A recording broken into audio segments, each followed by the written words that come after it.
नमस्कार साथियों, मैं वैद्य सत्येंद्र विश्वकर्मा।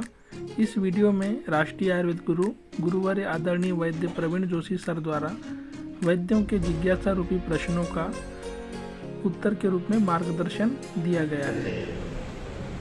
अभी जब इमरजेंसी पेशेंट है, श्रीमंत पेशेंट तो इमरजेंसी होने के बाद आपके पास आएगा नहीं, आपके पास आएगा वो तो गरीब, और गरीब पेशेंट आपको मिलेगा कैसे? तो उसका उदाहरण यह है कि कम्युनिटी ओपीडी चलती है। मैं बहुत सालों से काम देख रहा हूँ। खेड़े में जाके हम शिविर लेते हैं। अभी हमारे 987वें शिविर हुए दुनिया में, खेड़े में जाके। अब जब खेड़े में शिविर लेते तो होता क्या है, उस पेशेंट को बहुत अलग अलग प्रकार की बीमारियां रहती है, बहुत इमरजेंसी भी चीजें रहती है, लेकिन तो डालता है, कोई पैसे नहीं रहते, कौन जाएगा, क्या करेगा, गया तो भी वो पूरा चक्र में अटक जाता है, डर के मारे जाता नहीं। तो ऐसे पेशेंट जब आप शिविर लेते हैं तो शिविर में 2-3 फायदे होते हैं। एक, आपको वैरायटी ऑफ पेशेंट देखने को मिलते हैं। दूसरी, अलग अलग पेशेंट जो शिविर वाले जो पेशेंट रहते हैं वो आप मन लगा के उनको चिकित्सा करते हैं तो उनका फेथ सबसे ज्यादा आपके ऊपर रहता है। और जब कोई भी इमरजेंसी होती है तो आपके ऊपर वो विश्वास रख के वो चिकित्सा करने के लिए तैयार होते हैं, और उसकी प्रैक्टिस आपको करनी है। आज आपने सिर्फ इमरजेंसी लाइन ऑफ ट्रीटमेंट का किताब पढ़ा और कल इमरजेंसी ट्रीटमेंट करने जाएंगे तो होता नहीं। मॉडर्न में भी आईसीयू में या कोई सर्जन है वो 2-3 साल 12-12 घंटे काम करता है। 12-12 घंटे कम से कम 200-500 हजार किडनी ट्रांसप्लांट करता है, या कोई और ऑर्थोपेडिक सर्जन नी रिप्लेसमेंट करता है। उसका हाथ जब साफ होता है तब जाके उसको इमरजेंसी ट्रीटमेंट करने का कॉन्फिडेंस आता है। और इस तरीके से आप कॉन्फिडेंस करने जाएंगे तो 100% आपको वो इमरजेंसी ट्रीटमेंट वाले पेशेंट देखने को मिलेंगे। और वो प्रैक्टिस का भाग है, और प्रैक्टिस कोई भी आपको ओपीडी में आप बैठे रहेंगे और इमरजेंसी पेशेंट आएंगे ऐसा तो नहीं। आपको पेशेंट के पास जाना है, पेशेंट को समझाना है, और एक बार पेशेंट आपसे कन्विंस होता है तो कोई भी अवस्था हो आप उसकी चिकित्सा 100% कर सकते हैं। धन्यवाद दादा। जैसे दादा ने बताया है इमरजेंसी ट्रीटमेंट आप हैंडल करो। जब मैं एमडी में था तो रक्त बस्ती जो HB% का कम था उसके लिए रक्त बस्ती जो बताया है वो अजा रक्त या हमने खुद का रक्त भी बस्ती के माध्यम से पेशेंट से दिया है, और HB% 2 ग्राम से भी बढ़ा है। यानी वैसे अपन कॉलेज लाइफ में भी इमरजेंसी ट्रीटमेंट हैंडल करते हैं तो आगे कोई प्रॉब्लम जाता नहीं। और दूसरा क्वेश्चन है प्रवीण दादा, जैसे नए नए प्रैक्टिशनर्स जो है उनको यानी वो पेशेंट आते हैं तो अपन बोलते हैं बस्ती, जैसे अपन बस्ती बोलो, पवन बोलो, विरेचन बोलो, तो वो पेशेंट भाग जाते हैं। ऐसा नए वैद्य का क्वेश्चन है उनके मन में, तो ये कैसे हैंडल करना, उसको कैसे रोकना, या तुरंत पेशेंट आए तो डायरेक्ट बस्ती रूप में देके उसको फिर से बुलाना, बाद में हिस्ट्री लेना, इसके बारे में बताओ। तो उसका उत्तर भी वापस वही आता है। कोई भी पेशेंट आपके पास आता है, आपने बहुत ज्यादा समझा दिया बस्ती यानी एनीमा, पहले हमारा ही कंसेप्ट क्लियर करो, बस्ती यानी एनीमा नहीं है। बस्ती का जो कार्बोदत्व है सिर से लेके पांव तक सब तरफ है, इसलिए आपको उसके दिमाग में ये घुसना है कि बस्ती यानी एनीमा नहीं, संडा साफ होने के लिए कोई बस्ती नहीं। जैसे तुम मुंह की जगह दवाई खाता है वैसे ही रूम टॉप एडमिनिस्ट्रेशन नीचे से आपको दवाई खानी है। अभी ये पेशेंट तुरंत बस्ती के लिए ओपीडी में नहीं तैयार हो, लेकिन इसको तुमने समझो आपने शिविर लगा दिया, जैसे बस्ती का शिविर लगा दिया वर्षा ऋतु में, और मोफत शिविर। अभी शिविर बस्ती के शिविर में त्रिफला का काढ़ा आपने बना के रखा अच्छी तरह 2, 4, 10, 15 लीटर, और खाने का तेल, शेंगदाने का तेल भी उसके लिए इस्तेमाल किया, थोड़ा सेंधा नमक डाल दिया, तो कितना खर्च आएगा? ज्यादा से ज्यादा एक बस्ती के लिए 3.5 रुपये आता है। महंगाई ज्यादा है तो हम 5.5 रुपये चल के पकड़ते हैं। और ऐसे पेशेंट को बस्ती के शिविर में बुला के सस्नेह निर्वाह बस्ती देते हैं। शिविर में मुफ्त शिविर है, मुफ्त बस्ती। तो जब संडास साफ होने के बाद पेशेंट बाहर आएगा तो क्या बोलेगा, क्या डॉक्टर बस्ती मत दो, वो क्या बोलेगा, कल कब आओ, क्योंकि उसको पेट साफ हो गया है, उसको रिजल्ट मिल गया है, उसको तकलीफ थी वो अच्छी हो गई है। तो आपको पास आप पहले रिजल्ट लेने को शोधन, ये शब्द का जो अर्थ है तो गिरास्ती करके जो नाना जी के मित्र थे वो उसका निरुक्ति करते थे। पंचकर्म ये पैसे कमाने की चिकित्सा नहीं है, ये रिजल्ट देने की चिकित्सा है। पंचकर्म से क्या होता है, तुरंत रिजल्ट मिलता है। आप पहले बस्ती का शिविर लो, वुमन का शिविर लो, वो कुरुखेड़े के आगे कौन सा गाँव है वहाँ वुमन के शिविर खेड़े में, और वो भी 125, 150 पेशेंट उल्टी के लिए वहां खेड़े में आते हैं। शहर वाला आएगा नहीं, व्यापारी आएगा नहीं। सबसे बड़ी बात आपकी प्रैक्टिस कहाँ से चलने वाली, सबसे गलतियां हमारी क्या होती है उसका मैं वर्णन बताता हूँ। उस शोधन की निरुक्ति है, शो यानी दिखाओ, फिर क्या मिलेगा, धन मिलेगा। आप शो कर नहीं सकते, धन मिलता नहीं, क्योंकि ज्यादा करके जो श्रीमंत आदमी है उसको चेक करने के लिए 10 फिजिशियन पड़े हुए हैं, बहुत अट्रैक्टिव 5 स्टार होटल वाले लोग मसाज करने के लिए बैठे हैं, वो आपके पास उसको कहाँ टाइम में आने के लिए, उसके घर पे बड़े बड़े वैद्य आके उसको सुवर्णगर को देने वाले। सबसे गरीब आदमी आपके पास आता नहीं, क्यों आता नहीं, तो आपकी फी देखता है वो, सर 200 रुपये या 500 रुपये फी है, या पंचकर्म करने जाओ तो 500 रुपये लगते हैं। तो बोलता है मेरी रोजंदारी 100 रुपये की है, 100 रुपये 8 तक घर में काम करता हूँ तो मुझे 100 रुपये मिलते हैं, इसलिए गरीब आपके पास आता नहीं। फिर रहते कौन है, मध्यम वर्गीय। अभी सबसे ज्यादा घोड़े जैसा काम करने वाला वर्ग कौन सा है, मध्यम वर्गीय। उसके 2 पार्ट होते हैं, एक जेंट्स और एक लेडीज। जेंट्स क्या बोलता है, अभी आज 9 बजे ऑफिस है, बॉस ने टेंशन देके रखा है, कहा मैं तुम्हारा पंचकर्म करना और कल मैं बार अच्छा हूँ, अभी क्या तुम इंजेक्शन दूंगा भाग दूंगा, यानी वो जेंट्स कम रहते। फिर रहती लेडीज पेशेंट तुम्हारे पास में, उसने भी वो सोचती है कि ठीक है मैंने सब करवा के रखा है, उसके बाद भी मेरे को फायदा नहीं हुआ, यानी सुख साध्य कष्ट साध्य अवस्था मेरी निकल गई है, अभी मैं इनके पास जाऊँ। और सबसे ज्यादा अच्छी और बैड पब्लिसिटी करने वाला वर्ग कौन सा है, तो स्त्री है। अच्छा लगा तो सबसे ज्यादा अच्छा सबको बोले जाएंगे, और बुरा लगा तो कम से कम 10 लोगों को बोलती है कि इसने मेरे से 200 रुपये ले लिए और 1 घंटे का फायदा नहीं हुआ, और वो भी मुंह पे बोली जाती है, ध्यान में उल्टा होता है। यदि उसको अच्छा लगा तो वो क्या करती है, बच्चे को लेके आती है। बाद में ये स्त्री पेशेंट आपकी अच्छी होती है तो वो उसके साथ उसका बच्चा आता है, उसका बच्चे को अच्छा लगा तो उसका बाप भी उसके साथ आता है। बाप को अच्छा लगा तो वो सोचती कि काय को ससुरे को 400 रुपये वाले एमडी डॉक्टर के पास लेके जाओ, उसको पकड़ के लेके आती है। तो पकड़ के लेके आने वाला पेशेंट जो है वो मध्यम वर्गीय, और उसमें से भी कौन से है, तो ये आपके क्राइटेरिया। तो तुम्हारे नंबर ऑफ पेशेंट कम हो जाते हैं, और फिर तुम्हारा जो एरिया है उतना ही रहता है, और उसमें भी मध्यम वर्ग, उच्च मध्यम वर्ग और थोड़ा सा मध्यम वर्ग, उसको जितना आप पंचकर्म इजी करेंगे। अभी होता क्या है, बड़े शहर पुणे में, मुंबई में, या अभी भी नागपुर भी बड़ा शहर, यहाँ आपने पंचकर्म सीखा, आप क्या बोलेंगे, तेरे को 8 दिन बस्ती के लिए आना पड़ेगा। तो पेशेंट फिर आपको क्या कन्विंस करता है, डॉक्टर में 3 दिन आ सकता है, तुम क्या करेंगे, नहीं योग बस्ती तो 8 दिन कह रहे थे, तो 8 दिन ही आना पड़ेगा। फिर आपने पूरा रट्टा मार मार के वागवत पड़ा है, पहले आप तेल का बस्ती देते हैं उसको, अब उसको ऑलरेडी इमरजेंसी है, तकलीफ कम नहीं हो रही है, आप तेल का एनिमा देते। यदि आपको सावस्था नहीं समझ में आ रही तो क्या होता है, उसको बुखार आता है, आदमी मान्य होता है, और बस्ती के बाद में जो 500 रुपये का सेटिस्फेक्शन चाहिए पेट साफ होने का, वो तेल की बस्ती से होता है क्या, नहीं। फिर वो पेशेंट बोलता है कुछ फायदा नहीं हुआ, मैंने तेल की बस्ती दिया 500 रुपये, उल्टा जो संडास होती थी वो भी कर दो, क्योंकि आपका निदान कर दो। फिर आपके दिमाग में क्या बैठा है, पहला तेल का फिर काढ़ेगा।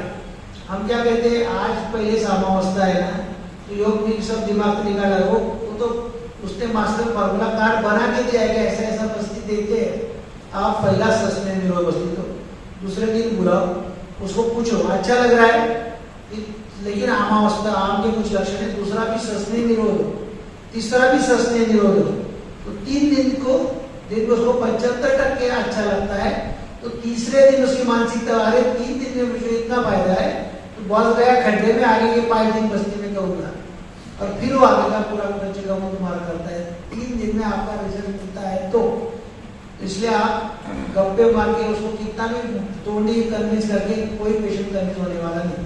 उसको बस्ती दो, उसको लगे तो बताओ तो तू बस्ती ले, पैसे मत दे, उसके बजाय गोदंती की पूरी दे दो या सूचेगर की 2 गोली दे दो, उसके 200 रुपये लगा दो। क्योंकि लोगों की मानसिकता क्या है, वो MRP देखता है। MRP आपने 200 रुपये लिखी है, लेबल देखकर तो मेडिकल स्टोर वाले को बोलता है क्या ये 200 रुपये की डब्बी मुझे 50 रुपये दे। लेकिन जो शमन चिकित्सा करने वाले, शमन सिर्फ कोई भी शोधन न करने वाले जो वैद्य रहते हैं, उनको हम किराना माल के व्यापारी बोलते हैं। क्योंकि वो क्या करते हैं, तो डायबिटीज का मसाला, प्रमेह का मसाला, श्वास का मसाला देते रहते हैं, और पेशेंट बेचारा मसाला खाता है नहीं अच्छा लगा तो और दूसरा मसाला खाने के लिए दूसरे वैद्य के पास जाता है। यदि वो वहाँ की संप्राप्ति न होने की वजह से पेशेंट अच्छा होता नहीं, तो इसलिए पेशेंट ओपीडी की बीमारी पड़ती है। एकाधे पेशेंट को आपने 5 दिन में अच्छा किया तो अच्छा होने के बाद तो बाकी लोगों को बताएगा ना कि भाई मैं इससे 5 दिन में अच्छा हुआ या मुझे 50% फायदा है, चूकी जाए। अभी आप एकाधे पेशेंट को 6 महीने के लिए शमन चिकित्सा दे रहे हैं, तो 6 महीने को क्या सोचेंगे, अभी तक मैं ही अच्छा नहीं होऊंगा, हो रहा है मेरे को अभी फायदा ही नहीं, 10% फायदा है, मैं दूसरे को क्यों बोलूँ इसके पास जाओ। यानी 6 महीने तक पेशेंट टू पेशेंट बढ़ती है। इसलिए शमन चिकित्सा करना नहीं, शमन चिकित्सा करने के पीछे जो और नॉलेज चाहिए। शमन चिकित्सा उल्टा सबसे कॉम्प्लिकेटेड और सबसे ज्यादा कठिन विषय। पंचविध कषाय कल्पना सारे लेके टोपी पको रसायन तक आपको सब पाठ अंदर चाहिए। उस शोधन कौन सा किया है, मारण कौन सा किया है, यहाँ से सब दर्दों का आपको नॉलेज चाहिए, तो आप प्रॉपर शमन चिकित्सा कर सकते हैं। और वो भी सिर्फ शेष दोष समय, शेष दोषों के लिए ही शमन दे सकते हैं। प्रभुत होगा तो आपको शोधन ही करना पड़ेगा। आपको आपकी ओपीडी बढ़ानी है तो बस्ती का शिविर लगाओ, मोहन का शिविर लगाओ, इसका शिविर लगाओ, तो आपकी ओपीडी 100% बढ़ती है। और बाद में पेशेंट को आपको बताने की जरूरत नहीं बस्ती क्या रहता है, वो पेशेंट ही उसको बोलता है, जाके लेटना है, वो नली डालेगा, तेरे को अच्छा लगेगा, कुछ करने की जरूरत नहीं। ये पेशेंट टू पेशेंट आपके वो माउथ पब्लिसिटी आपकी बस्ती की मेडिसिन की जाती है, तो अच्छा 100% फायदा। उसमें आप कमर्शियलाइजेशन करो मत। हर पेशेंट को पूरा सर्वांग स्नेह करते बैठेंगे, स्वेदन करते बैठेंगे, मोमन के लिए तैयारी करेंगे, और स्वेदन से कम पतला हो जाता है, वो संडास के जरिए निकल जाता है, मोमन की अवस्था आती नहीं, और आप मोमन के लिए 5000 रुपये मांग चुके होते हैं, मोमन होता नहीं, तो पेशेंट तुम्हारे पास आता नहीं। ये भी ध्यान रखना, ये शोधन करना ही नहीं, आप शोधन करो, रिजल्ट मिलो, पेशेंट आपको खुद से बताएगा। अभी इन्होंने जगह ली, आदमी ने आजू बाजू वाले ने खुद से बता दिया कि मेरी जगह है, तुम ले लो। डायबिटीज वाले ने खुद से बता दिया, तुमको मुझे अड़चन है तो मुझे बताओ, मैं तुम्हारे लिए। पेशेंट ऐसे तैयार होने चाहिए। और आपको जो करना है, पेशेंट को पेशेंट टू पेशेंट ओपीडी तो बढ़ानी है, लेकिन पेशेंट के फैमिली पेशेंट आपको बढ़ाना है। आपको प्रैक्टिस स्टेबल रखने के लिए आयुर्वेद ने बताया है कि प्राकृत लोगों को ऋतु शोधन किसके लिए, हमारे लिए ऋतु शोधन इसलिए है कि हमारी कभी भी प्रैक्टिस स्लैक होना नहीं चाहिए। एलोपैथी वाले जनरल प्रैक्टिशनर बोलते ना कि अभी धंधा स्लैक है, आयुर्वेद में कभी स्लैक नहीं रहेगा। 12 महीने आप बाहर गाँव गए तो स्लैक, तो कंटिन्यूस आपका कार्यक्रम चालू है। स्वास्थ्य वाले भी आने चाहिए और स्वास्थ्य वाले भी आने चाहिए, इस तरह से डालेंगे। धन्यवाद दादा। अभी हर एक वैद्य के मन में एक क्वेश्चन आता है कि ओपीडी स्टार्ट करने के बाद, जैसे अभी अपन ने जो प्रशांत सर, विराज और नम्रता ने जो 1 करोड़ की गाड़ी ली है, तो सबके मन में आता है कि भाई ये शोधन करने से 1 करोड़ की गाड़ी में अपन बैठ सकते क्या। तो आपने ऐसे और क्या क्या नुस्खे हैं जो आप बता सकते हैं इसमें। और एक क्वेश्चन और भी है, जैसे प्रवीण दादा के यहाँ हम सीखने जाते थे तो 100 रुपए में 7 दिन की दवाई, पंचकर्म और रक्त मोक्षण से लेके सभी 15 दिन की दवाई, ये कैसे पॉसिबल होता है। ये अभी तक मैं नितिन मेश्कर डॉक्टर, क्योंकि अभी तक हमके दिमाग में नहीं आता कि ये कम बजट में ऐसे आप ओपीडी कैसे चलाते हैं, और इतने 25-30 साल से आप करते हैं, तो हम ऑडी ले सकते हैं कि क्या, इससे आप बताओ प्लीज। वही मुझे आता नहीं, कैसे कैसे के बाद ये छोड़ के आप कुछ भी पूछो तो मैं बता सकता हूँ। रहा वो गाड़ी का, वो गाड़ी 1 करोड़ रुपए की नहीं है, पहली बात। दूसरी बात, गाड़ी कैसे आती है, तो उसका जो सीधा उदाहरण है, अभी आजकल में आप जब दवाखाना डालते हैं तो उसके ऊपर 10 लाख 20 लाख आप खर्चा करते हैं, और उसके ऊपर बैंक का लोन रहता है, या कोई भी लाइट बिल, टेलीफोन बिल या भाड़ा रहता है, आपका आप गणित पे डालते कि मुझे महीने में 30,000 रुपये कम से कम मिलने चाहिए।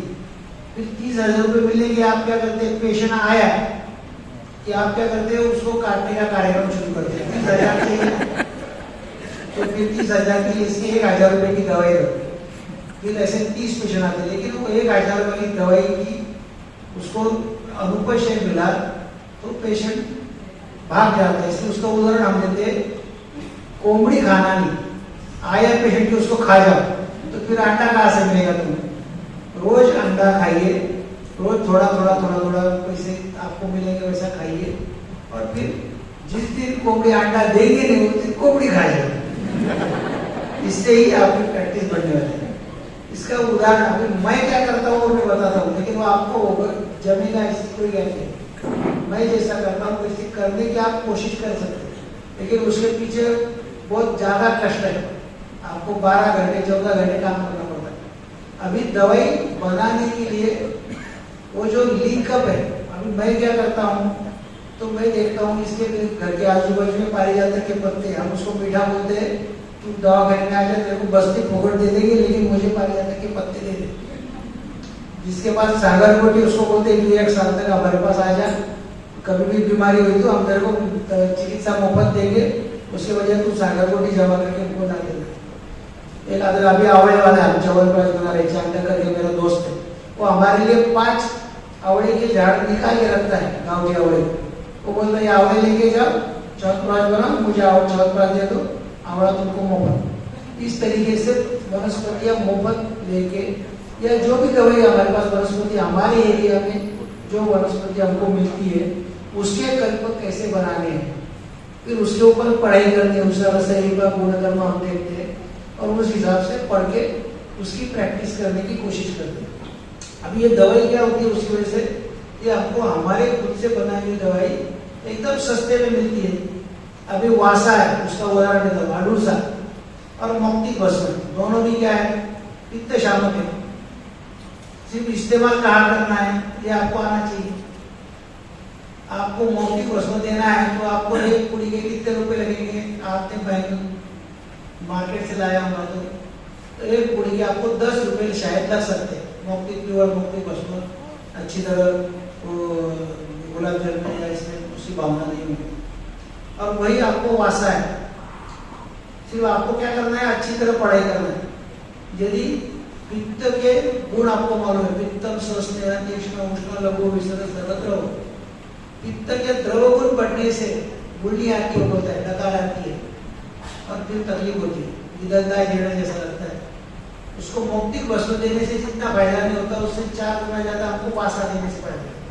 वासायाम विद्यमानायाम आशयाम पित्तिक शरीर, हमने पढ़ा है, हमारे यहाँ सब मुफ्त में मिलता है, तो वासा क्या करेगा, द्रव को कम करेगा। अभी तुमने 40 रुपए किलो का वासा लाया, पाउडर लाया, उसमें से कितने पुड़िया बनेगी, तो 3000 पुड़िया बनेगी 1 किलो, अंदाजे 300 ग्राम की मिलीग्राम की एक पूरी समझ पकड़ के चलो, तो 40 रुपए में 3000 पुड़िया, 4 रुपए में 300 पुड़ी, 40 पैसे में 30 पुड़ी, 4 पैसे में 3 पुड़िया आपको पड़ती है। तो 4 पैसे में आप 3 पुड़ी देते हैं, उससे 10 रुपए लेते हैं, तो आपको कितना फायदा हुआ, 100 गुना से भी। टाटा बिरला अंबानी कमाता है, उससे ज्यादा पैसे आपको फायदा हुआ। सिर्फ आपको क्या करना है, उसके अपने को द्रव्य गुण पढ़ना है अच्छी तरह, आपको अच्छी तरह परिचय विषय कषाय कल्पना करनी। उल्टा हम प्रैक्टिस में क्या करते हैं, पहले योगराज को देते, पेशेंट पानी के बाद आता है, डॉक्टर कोई फायदा नहीं हुआ, फायदा नहीं हुआ, चल तेरे को मावा भी जोर देते, फिर आता है फायदा हुआ, लेकिन 10% फायदा हुआ, और फायदा होना चाहिए। फिर हम बोलते हैं चल तेरे को अभी बृहस्पति चिंता में थे, यानी योगराज को कुछ 2 रुपए की, महाभारत 10 रुपए की, और बृहस्पति चिंता में 60 रुपए की, और 60 रुपए की दवाई लेने के बाद भी फायदा नहीं होता, तो आपके पास वो आता ही नहीं। तो आप दवाई बढ़ाने जाने के बजाय निदान वापिस रिपीट करो, 10वीं परीक्षा करो कि क्या बिगड़ा, दुष्टम देशम परम सूक्ष्म ही समीक्षा, दोष औषध निरूपण, दोष औषध समझने के लिए उसकी सूक्ष्म समीक्षा करो। और जिस तरीके से 10वीं परीक्षा करके वापस संप्राप्ति आप करेंगे तो वागवट गारंटी देता है कि जो वर्तते चिकित्साया न स्कर्म, कभी भी वो गलती कर नहीं सकता, इसकी गारंटी देता है। इसलिए संप्राप्ति वापस चेक करो, डिस्कशन करो, मेरा क्या गलती, सामने वाले की गलती हम जल्दी निकाल सकते हैं। हमने बता दिया कि मैंने ऐसा किया, फायदा नहीं हुआ, तुम्हारी 2 सहेलियां बराबर तुमको बता देगा, तुमने ये सोचा नहीं। यानी जहां हम सोचना रुकते हैं वहां सामने वाला आपको सोचने में मजबूर करता है और आप उसका संप्राप्ति बंद कर सकते हैं।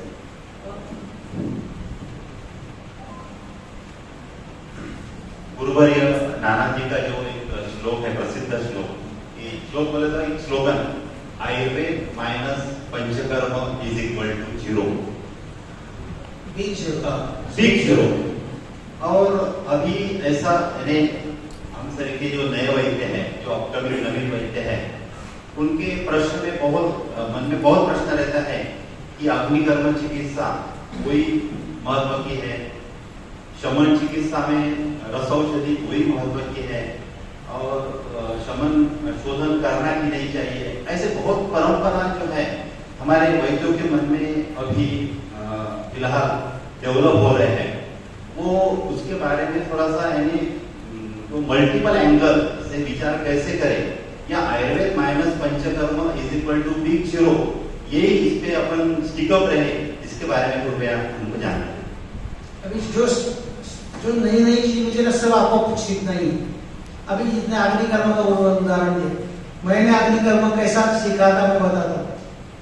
जब मैं 12वीं में था तब नंदुरबार में हमारा पंचकर्म का शिविर चल रहा था। तो नाना जी को शिविर लेते थे तो पेशेंट चेक करने का काम नाना जी करते थे।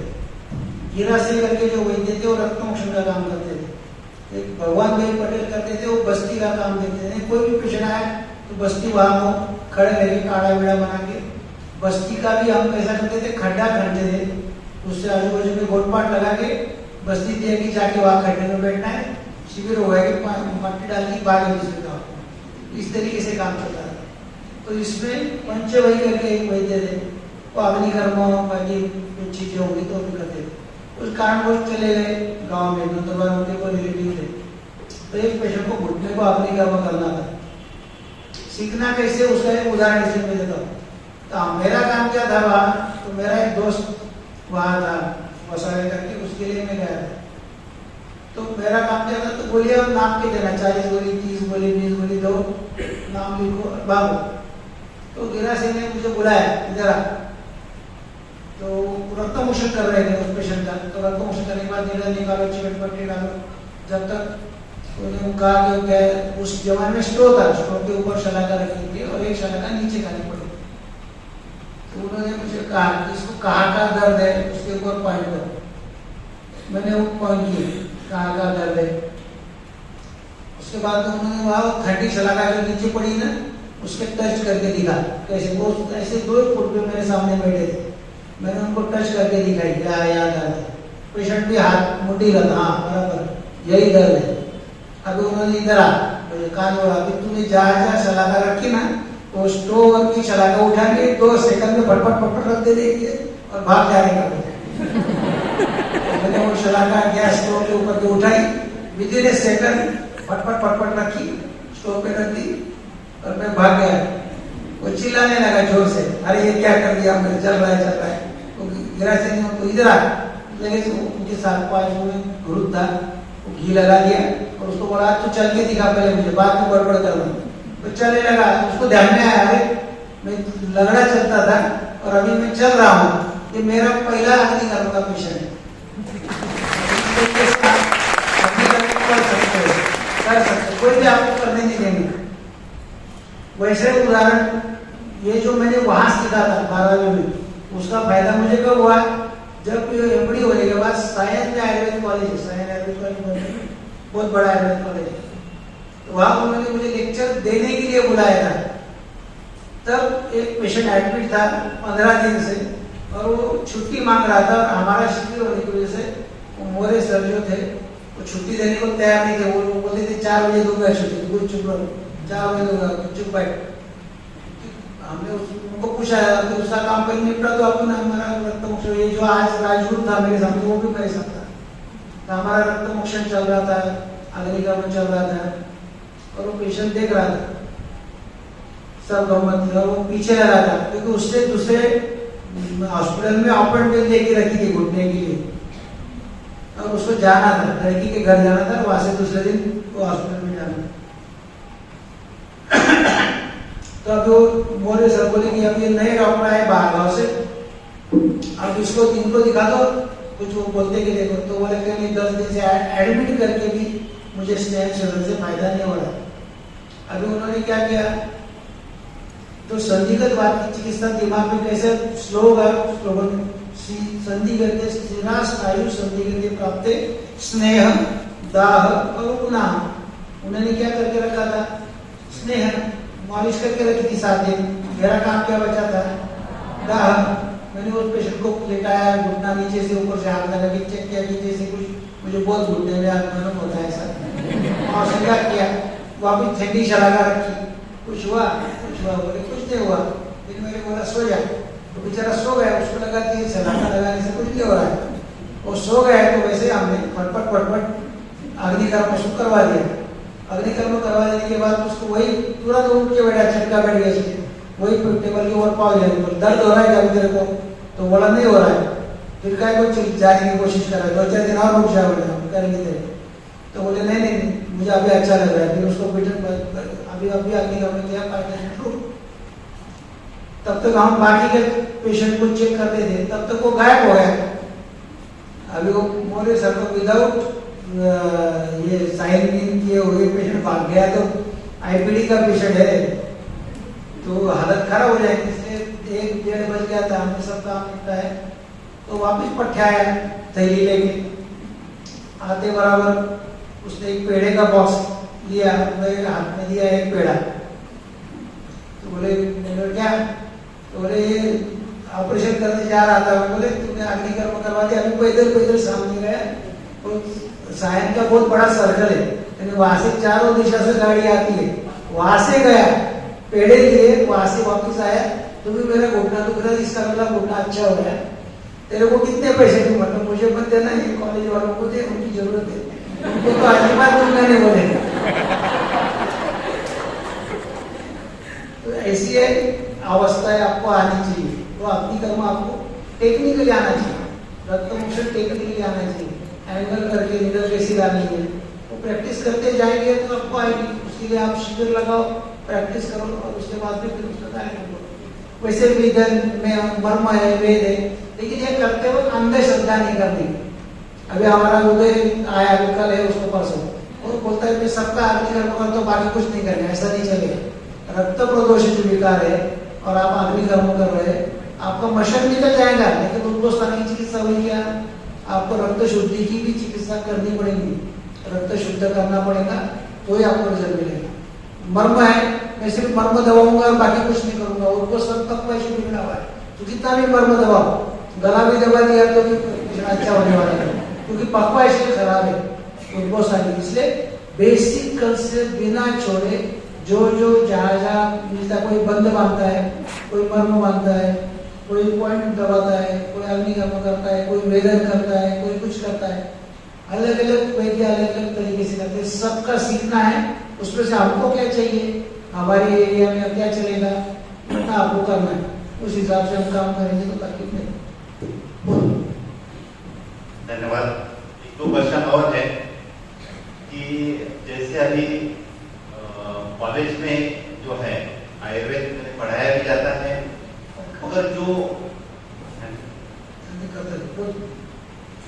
आयुर्वेद सीखने की या आयुर्वेद प्रैक्टिस करने का जो इंस्टिंक्ट है, वो जैसे आप से के लोगों के पास ही मिलता है। तो एक सवाल ऐसे आता है कि जैसे अभी बीएमएस का एडमिशन चल रहा है, तो भाई वो डिग्री के साथ में अगर बस्ती कंपलसरी किए वही जो स्टूडेंट को, या जो प्रोफेसर लोग रहते हैं कॉलेज में, उन्होंने अगर आयुर्वेद के प्रति ज्यादा रुचि बढ़ाने के लिए प्रयास किए तो जो वर्ग है, जो वैद्य है अपकमिंग, वो मॉडर्न की तरफ न जाके आयुर्वेद की तरफ जा सकते हैं क्या? ऐसा मेरा पूछना है। दूसरों के ऊपर इन्होंने ऐसा करना चाहिए वैसा करना, ऐसा कुछ होता नहीं। उसका कारण मैं बताता हूँ। बहुत सारे जो आयुर्वेद कॉलेज गवर्नमेंट से रिलेटेड, वो मोमन का शिविर लेते ही, बस्ती का शिविर लेते ही, विरेचन का शिविर लेते हैं। आपके कॉलेज में भी बहुत सारी प्रोसीजर चलती रहती है, लेकिन आपका और टीचर का पहले ईयर से ही इतना टेढ़ा काम हो जाता है कि आपको पसंद नहीं रहता, टीचर को आप पसंद रहते। किसी भी टीचर को पूछो इस साल के जो लड़के हैं ना बहुत खतरनाक है, कुछ काम के लिए ऐसा वो बोलता ही नहीं। और लड़कों को पूछे जाए तो ये मास्टर कुछ काम का नहीं, कुछ सिखाता नहीं। अब ये कम्युनिकेशन गैप है एक्चुअली, ये आपको भरनी कि सीखना किसको है, आपको है। बस्ती किसको लेना है, आपको है। आप खुद के ऊपर खुद बस्ती लेने की प्रैक्टिस करो, कॉलेज में ही करो। कॉलेज में क्यों करना है? जो आपको प्रैक्टिस करनी हो। कुछ हो जाता है कॉम्प्लिकेशन तो आपके पास सीनियर लोग पड़े हुए, टीचर पड़े या हेड ऑफ डिपार्टमेंट पड़ा हुआ है, तो प्राध्यापक या रिलेटेड लेक्चर ये सब कर सकते हैं। मैं जिस गुरुजी के पास जाता था अन्ना कर्मकर, तो जैसे ही मैंने एडमिशन लिया, अक्टूबर को एडमिशन लिया होगा, शायद इंदिरा गांधी के 31 अक्टूबर कुछ तो भी था वो, उसके 2-4-8 दिन पहले ही मैं रोज सवेरे 6 बजे उनके पास ग्रंथों का पठन कर रहा था। 85 जब से एडमिशन लिया तब से जब तक वो जिंदा थी तब तक मैं उनके पास जाता था। तो मुझे रोज एक टास्क देते थे, आज सब पेशेंट के नाखून देख के आना है। अभी मैं क्या करता था, अभी मैं अकेला ही ऐसा था कि जो 6 बजे उठ के उनके पास जाता था। बाकी मेरे जो क्लासमेट थे तो 9 बजे उठते थे, नहा धो के। जब मैं वहाँ अन्ना जी के यहाँ से आता था तब वो उनका क्राइटेरिया था कि मैं आ गया, अभी चाय पीने जाएंगे फिर कॉलेज।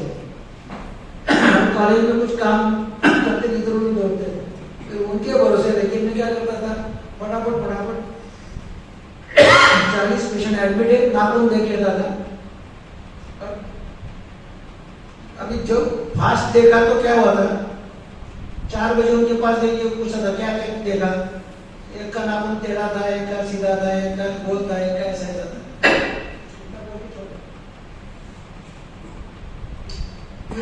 उनको समझ में आ जाता था कि ये पार्टी मार के आया है। वो बोलते हैं कि सब पेशेंट के स्कूटी नाखून, फूटे हुए नाखून किसके है, काले किसके है, और पर्व सर्दी के ऊपर वाइवर्ड किसका किसका, ये कल देख के आना। अभी उन्होंने तो टास्क दे दिया कि क्या देखना है। अभी आगे कल आंख के श्वेत पटल देख के आने, पृष्ठ पटल देख के आने, कान की पाली सब पेशेंट की देख के आनी, नाभि देख के आनी, उधर देख के आना है, नासा देख के आनी। फिर समझ में आ गया कि अभी ये बिना देखे बोलने जाओ तो ये वापस कल उसी चीज का और अलग से टास्क दे देंगे। एक कायाकल्प नाम का किताब है वैद्यपाद्य गुजराती का, उसमें से उन्होंने मुझे मुद्दे निकालने को बोले थे। अभी उस जमाने में ऐसा था कि मेरे सब दोस्त मंडली सवेरे भी 3 से 6 पिक्चर, 6 से मैं बेचारा 7 बजे के बाद खाना नहीं लेते थे, इसलिए पहले खाना, फिर 9 से 12 पिक्चर, 12 के बाद में वापस 6 बजे 5 बजे उठ के उनके पास जाना पड़ता था। इतना कफो प्रकृति के थे, कभी भी एक जिंदगी में एक बार भी चिल्लाया नहीं कि कुछ उल्टा सुल्टा किया नहीं। उन्होंने पहली बार बताया कि किताब पढ़ के आ, तेरे को इसमें कौन सी चीज अच्छी लगी वो लिख दिया। मैंने फिर ऐसा फटाफट पढ़ा, 2-4 चीजें मुझे अच्छी लगी कि अभी रूटीन जो रहता है वो कि पेशेंट को आश्वासन देना नहीं, आश्वासन पत्र देना नहीं, ये मुझे अच्छा लगा, मैं लिख दिया। बस इतना ही तेरे को समझ में आ गया, कल वापस पढ़। और इसके अलावा क्या और देख समझ में आ जाता है। 8 बार मुझे वो किताब उन्होंने पढ़ने को बोली, उसमें से कथाएं कुछ। और फिर 8 बार पढ़ने के बाद में दिमाग आया, अरे इधर ब्रह्मचारी भारत भ्रमण करते वक्त अलग अलग वैद्यों की निदान की पद्धति कैसी है, चिकित्सा की पद्धति है, ये कैसे करता है। और ये उन्होंने मुझे मेरे इंटर्नशिप के काल में मुझे करने को पड़ा। उसी वक्त वो उसका ये हुआ था, प्रकाशन हुआ था किताब। और उसके बाद में उन्होंने मुझे कहा कि अभी तेरे को भारत भ्रमण करना है, लेकिन पहले महाराष्ट्र भ्रमण करके दिखा, फिर भारत भ्रमण देखे। फिर मैं इंटर्नशिप के दौरान ही पूना के सब वैद्यों के पास, मुंबई के सब वैद्यों के पास, जहाँ जहाँ मुझे जा सकता था वहाँ मैं जाता था, अलग अलग वैद्यों के निदान में चिकित्सा पद्धति देखता था। ये मुझे सीखना है ना, तो मुझे ये काम करना है। कॉलेज में इतने वैरायटी ऑफ पेशेंट है, आपके कॉलेज में समझो 10 पेशेंट है, आपको क्या लगता है हमारे यहाँ पर पेशेंट आते हैं, यानी जो आते हैं उनका तुम क्या करते हैं, उनका तो तुम कुछ करते नहीं। तो पेशेंट बेचारा खुद का खुद कागज निकालता है, वो चिकित्सक के पास जाता है, वो चिकित्सक भी उसका ये कमेटी आती है, वो कमेटी आती है, बेचारा वो कमेटी दिमाग में रखती है, इसके ऊपर फटाफट आरोग्य योजना चंद्रप्रभा पद्धति का कृपा आती जा भाग, क्योंकि उसको कोई लेना देना नहीं।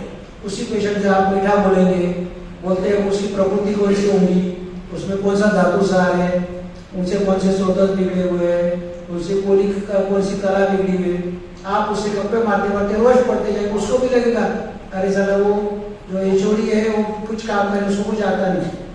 हमारे जो वारी करके प्रिंसिपल थे, ये जो राउंड में मारता था वो 10 रुपए पर 4 से 6 के दरमियान राउंड मारता था, या 3 से 4। अभी अन्ना जी के पास जाना है तो फिर मेस में जाके फिर आता था, जाहिर 3 बजे पेशेंट की नींद हो जाती थी, 3 बजे में राउंड मारता था। और बाद में इतना मेरा डेयरिंग बैठ गया था कि जो ये लोग क्या करते थे, एडमिट पेशेंट को गंदर वायरती की देते थे या कोई दवाई आराम कपिला देते थे, उससे कोई संडास होती नहीं थी, क्योंकि एडमिट पेशेंट लेटा रहता है मस्त की मेहमान या कोई देखने आता था, गप्पे मारता रात दिन, हालचाल ही नहीं। हम उसको सवेरे 6 बजे उठा देते, सवेरे 6 बजे उठना है, एक बस्ती देना है और फिर तेरा काम करना है। और समझो वो राउंड मारने आएंगे तो उनको बताना है कि मुझे कल से आज अच्छा लग रहा है, आज से परसों अच्छा लग रहा है।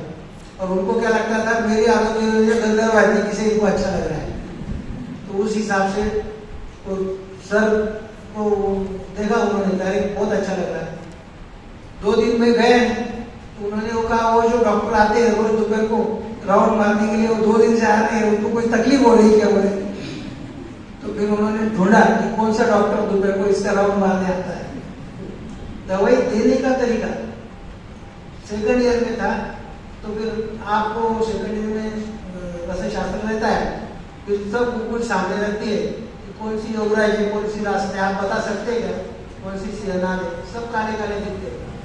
आप 40 पेशेंट को रोज उन्होंने लिखी दवाई, कंपाउंडर जो रहता है, वो जो हमारी सिस्टर रहती थी, उसको बोलते तू मत निकालो, हम पढ़ते थे, हम उसको उसका राउंड पूरी बांधने का तरीका, फिर उसके कॉर्ड पे जाना है, उसको सब दवाई कैसे लेनी समझाना है, ये हम करते थे, क्योंकि वो बताते थे पेशेंट को तुम जाके बताना है दवाई कैसे देनी। उससे क्या हुआ कि उनका जो प्रोटोकॉल था कि कामोला वाला पेशेंट आया तो ये आरोग्य देते हैं, कुमारी असो देते, पूनम असो देते, उन्होंने क्या क्या दिया, दवाई देते देते हमारा पाठ हो जाता था, बाकी कुछ बताने की जरूरत नहीं।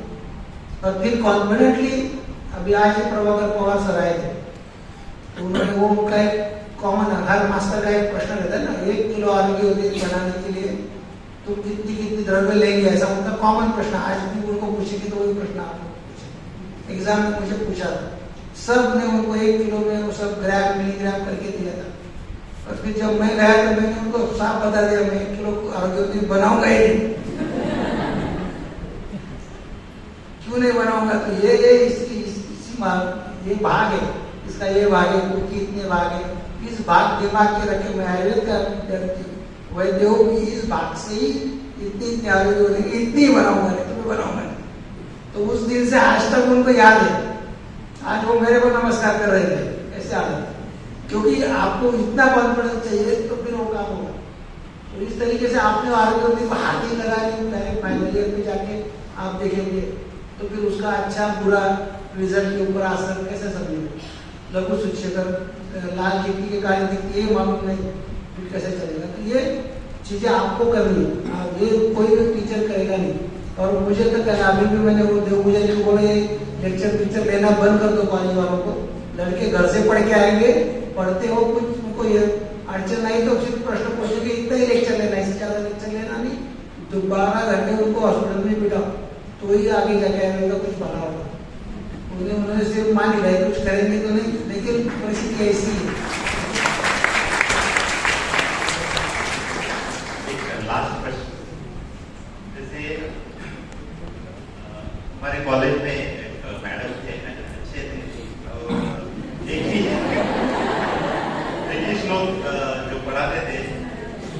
पिता हितम सुखम दुखम आयुष्यम, जो प्रोफेसर मैडम थे वो, और जो अभी जो अपकमिंग जो टीचर्स लोग हैं उन्होंने जैसे आज ही मैं केडी के आयुर्वेद कॉलेज के पंचकर्म विभाग के नंदनवन के प्रोफेसर, वो भी पंचकर्म के इंटरेस्टेड है बहुत, और यहाँ पे जो डॉक्टर बड़ू मैडम है गोरी कॉलेज की, वो भी पंचकर्म का प्रचार और प्रसार कुछ समय पहले वो नाना क्या करे थे। और जो अभी प्रोफेसर जो हेरिडर है, लेक्चरर है, उनमें काफी आयुर्वेद के प्रति एक रुचि देखने में आई है। और एक दादा लास्ट क्वेश्चन हमारे मन में है, उसमें और एक चीज बता देता हूँ आपको। एक ही लेक्चर बार बार एक आधे मैंने समझो यही लेक्चर आपको रोज दिया तो मैं खुद बोर हो जाऊंगा।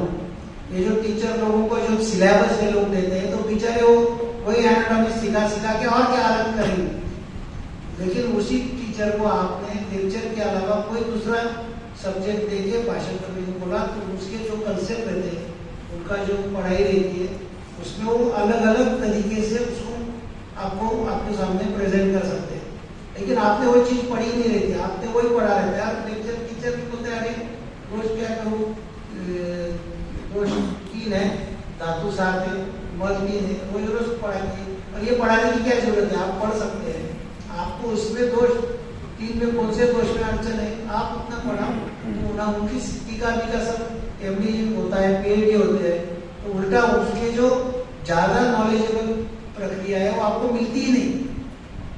और आप पूछते जाते हैं, ऐसे वक्त जाते हैं जब कोई दिन प्रिंसिपल और टीचर का झगड़ा होता है, तब वो बेचारा तुमको हटा देता है, तो वो भी ध्यान रखें।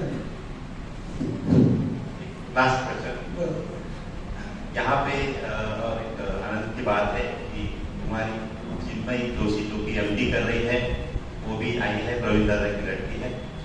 और सभी वैद्यों के और विद्यार्थियों की तरफ से मैं एक क्वेश्चन पूछना चाहता हूँ दादा, जैसे आपके जो क्लिनिक में, हॉस्पिटल में जैसे आरएवी के स्टूडेंट रहते हैं और बाकी जो स्टूडेंट है 10, 20 या 30 की संख्या में रहते हैं, और जो इतना मॉब है और आगे भी और मॉब बढ़ने वाला है, तो इनको अगर आना है आपके चिकित्सालय में 1 महीने का सर्टिफिकेट कोर्स करने के लिए, तो कुछ सुविधा हो सकती है, क्योंकि डिमांड बहुत बढ़ रही है, और इसके लिए आप कुछ मार्गदर्शन कर दे तो अच्छा। अभी हमारे पास किसने भी आना नहीं है, अभी जो दूसरी पीढ़ी है, बाकी बहुत सारे वैद्य हैं, उसके पास बहुत कम से कम 22-23 सेंटर ऐसे हैं कि जहाँ आप पढ़ने जा सकते हैं पूरे महाराष्ट्र, उससे भी ज्यादा भी बढ़ने वाले। अलग अलग जगह पे अलग अलग वैद्य अलग अलग तरीके से काम कर रहे हैं। वहाँ जाना है, वहाँ से जो मिलेगा वो काम करके आपको आगे जाना है, वहाँ से काम करके आगे जाना है। इतना काम करते जाएंगे तो ठीक है। हमारे यहाँ एक पहले फोन करके आपको एक विशिष्ट महीने में आपको बुलाया, आप बताइए कौन से महीने में आना है, हम उसको एडजस्ट करके आपको बता दें। 1 महीने का हम वहाँ रहने की व्यवस्था करते हैं, 1 महीने में जो हमारे पास है वो देने की हम कोशिश करते हैं। लेकिन सिर्फ हमारे पास ही आएगा ऐसा हम बोलते नहीं। हमारे पास आने के बाद जैसे मैंने बताया कि आप अलग अलग वैद्यों के पास अलग अलग चीज देखने जाएंगे, और उसमें जो चीज आपको अच्छी लगे वो आपको आत्मसात करेंगे। हमारे यहाँ पास हम कोई बहुत बड़ा शास्त्र सिखाते नहीं, हम सिर्फ आपको मोटिवेट करने के लिए वो 1 महीने का कोर्स करते हैं कि आपको आयुर्वेद के प्रति और शास्त्र के प्रति आप मोटिवेट हो, इसमें रिजल्ट मिल सकते हैं, इसमें पैसे मिल सकते हैं, इसमें पेशेंट आपको दुआ दे सकता है। जब हमारे यहाँ जो वैद्य रहते हैं पसीना निकाल के घर पे कोई लड़की बशी पूछती नहीं और भांडा घासती नहीं, वहाँ बेचारी एक पाट जब उठाती है और लोग मन लगा के वाप देती है, तो जिसको वाप देती है वो पेशेंट क्लिनिक में आके बोलता है ये लड़की ने बहुत अच्छा आज मेरे को अच्छा किया, मुझे को फायदा हुआ, ये दुआ बहुत अच्छा काम। मन लगा के कहीं भी आप जाओ, मन लगा के काम करो तो आपको रिजल्ट मिलने वाला है। ऐसे महाराष्ट्र में भी बहुत सारे लोग हैं जहाँ आप काम कर सकते हैं, अलग अलग प्रक्रिया आप दे सकते हो, उस हिसाब से उसमें से जो आपको अच्छा लगता है वो आप उसका इस्तेमाल आपकी प्रैक्टिस में कर सकते हैं। और ये प्रक्रिया न ठहरने वाली है।